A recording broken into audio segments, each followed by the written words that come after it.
Okay, I want to talk on my I want to talk on another pattern of trading that can also be profitable to you. So how does this trading works? That is trading pound shelf, that is GBP shelf, and also Euro GBP, that is Euro pounds. So how do you trade? I've been trading the oversold and overbought of this trade. Okay, how do you do it? First of all, you will make use of um, Bollinger Band. Yes, this Bollinger Band, that is this trade line. You make use of Bollinger Band. So what you need to do is that you need to wait for the candlestick to close above Bollinger Band or below Bollinger Band and close. When it close above, that is overbought. When it close below, that is oversold. That is what we are going to be trading. That is what we are going to be trading. But then, how do we trade this thing? How do we? Okay, let me use on on on 10. That is 7th October 2025 as an example. 7 2025. First of all, I need to see that here it closed. So whenever it closed, at least the body of the candle closed above the Bollinger Band, make sure that it has a double top or bottom around it. That is a corresponding double top. Like here now, there is double top or bottom. There is double top. Then if you go to the downside, you also see there is double bottom.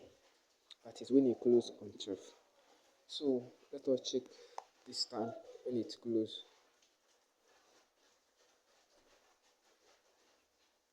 That is the count around 12:00 MT4 time.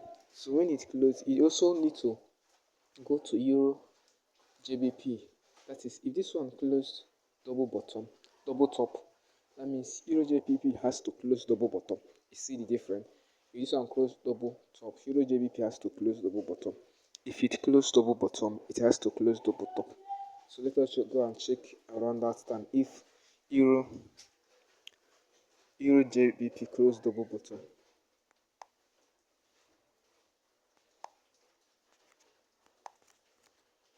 7th October. Okay. Yes, Euro JBP closed double bottom. You see it? It also closed double bottom. So why are we doing this? These two trades correlate together. Yes, at least to 60 to 65% of the time. They correlate together. Not every time, but they correlate together. They don't correlate. These two pairs do not correlate the way Euro USD and Pounds USD correlate. Euro USD and the Pounds USD correlate almost 70 to 80% of the time. That's almost the time these two move at the same pace. But this one correlates, I would say 60 to 65% of there is time that they don't correlate, but most time they correlate. So we are going to use that thing to trade. So when we discover this thing, the next thing we are going to check is now we are going to go to Pounds USD and make sure let us go to 12. We are looking at the double top, that is this one. Then we are going to go to Pounds USD and make sure Pounds is moving down, it's trending down. If Pounds is not going down, we are not going to trade. Let us go to Pounds USD, that is GBP Pounds on 7. You see it's around 12. When we look at this trade now, you see that Pounds is actually trending down.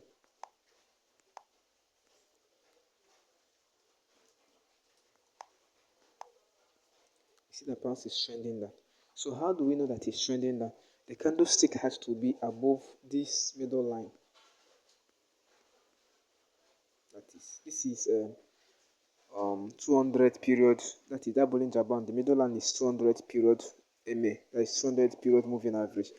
It has to be above it. So once it's above it, we know that it's trending down. It has to be trending. Why do we need it to be trending down? Because this thing, this GBUSD has positive correlation. Yes, it has positive correlation with pounds chef. It has positive. That means if it's going down, pound chef to some level has to also be going down. Not every time, but most of the time. Most of the time. And when it is going down, it has negative correlation with euro pounds. That means euro pounds also will be going up. So that is what we are going to be using to trade. And the reason we need it to be trending down is because we don't want fluctuations. It's just like today's trade. Let me show you today's trade. It was, if you look at today's trade, see that this thing first around here, it was actually going down, and around this place it went down. Let's look at chef. Chef had a lot of, you see it, oversold. Another one oversold, but because it was moving down, there was fluctuations. You see it. But this thing is the what I want us to avoid, these fluctuations, so that when it is actually trending up, you will see that these fluctuations that will cut you off will be minimal. That is truth. It will be minimal, or it may not even happen. But when it's trending down, like it, assuming that this overbought happened maybe around here, this oversold happened around here, and GBUSD is going up, it's trending up, you see that the fluctuation may not happen, or it will be minimal. That is true. That's why I want this data to be. So how do we enter our trade? Let us go back to October 7th. How do we enter our trade? So this kind of trade now, you will either trade pounds chef or euro GBP, either of them. Then we need to go to 15 minutes time frame on that day. That is 7 October. I say 15 minutes, 5 minutes time frame. You can also use 15 minutes, but I prefer 5 minutes time frame. 7 October.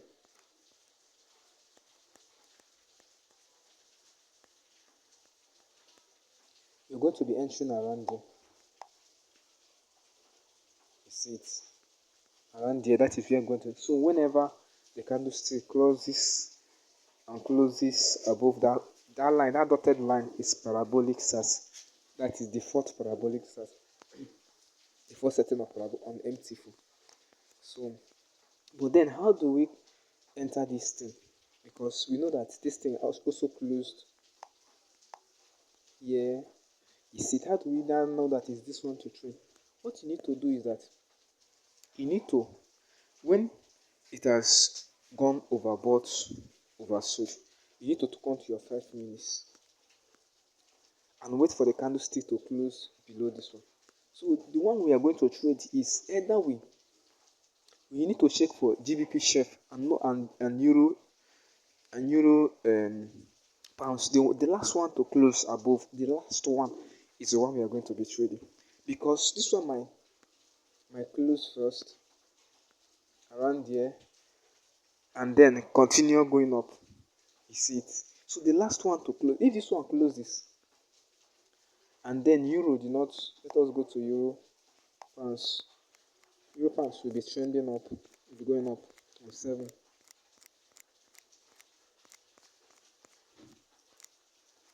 See euro pounds. You see it. The last one that closes, let us see when this one closes. This one closes around 1305. 1305. Let us check when this one closes. Pounds Switzerland dollar closes.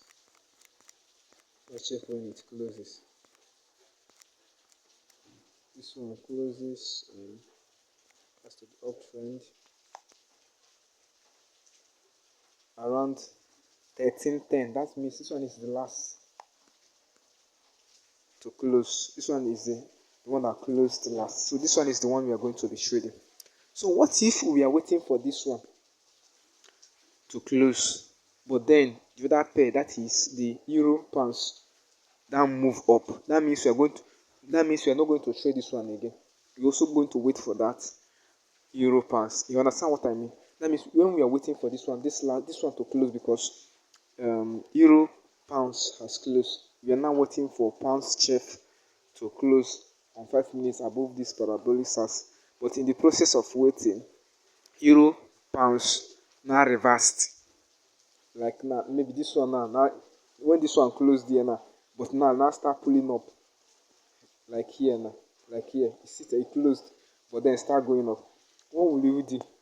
It means that when we are waiting for this one to close and we discover that this one have closed, and then we shake euro pounds, I'll see that euro pounds has reversed, then we are not going to trade. I'm going to wait again till the last one, the one that is the last to close. That is the one we are going to enter. The reason is to avoid unnecessary retest, unnecessary pullback, that is liquidity grab and all that. Yes, to avoid those liquidity grab and all that. And also, as you are waiting, it will also help you to know if, because the truth is that the double top and the double bottom does not have to break structure. Once structure is broken and there's a crest structure on 1 hour time frame, like from here now, the thing break and move up, we are not going to trade again. Once there's a clear structure has broken, we are not going to trade again, because that double top or bottom has to stand. Once the structure is broken, we are not going to trade again, because that is the reason also for waiting for the last one, so that along the way we also observe to see if the structure is broken. But if the structure is not broken, we are doing what? We are going to trade. Thank you very much.